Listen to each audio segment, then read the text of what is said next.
These images illustrate two dual entities. This is the fundamental condition of all living creation. This also illustrates the two of them being enabled to coexist together within the same realm despite their differences in expression of their natures. The ability to coexist reveals a more intimate and deeper nature and ability, coupled with an intelligence and humility, in which creates a harmonious reality. To be able to tolerate the differences through the capacity which they are able to be in the same presence of one another and remain themselves and at peace is an act that has been through the times thought to be impossible for the human family. I find this perception to be very human because if it has been one creation that has had difficulty in existing, it has been the one most asserted to be the most civilized, and that is the human being. Because of our inability since the beginning of time, as we guessed it, not accomplished to humanity to live in harmony beyond being tolerant of one another.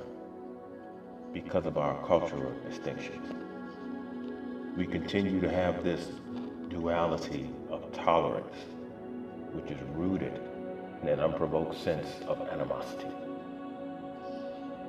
This asserted theology of diversity is but an admission of having a problem of coexisting because of our distinction, being taught to us as a subtle act of war among ourselves, even if no weapon of war are fired.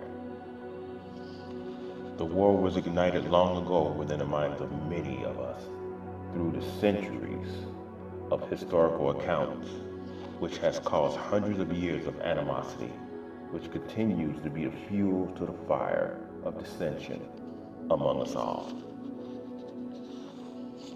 In time, what we are seeing and feeling will burn through our minds and souls until nothing of ourselves is left to heal the world we live in. We will be victims of our own irredeemable hearts and souls unless we understand the vital importance of existing together beyond our distinctions. It will never be any peace if one group of people are gone while another group continue to exist. The earth will remain colonized with the human species, which will cultivate another way to cause a hindrance upon the planet until it refuses to any longer maintain its occupants. One does not need a religious doctrine to see that the earth is becoming exhausted, not of its own ability to preserve itself, but because of the primary self-destructive species which has forever tried to destroy it, and that is the human being.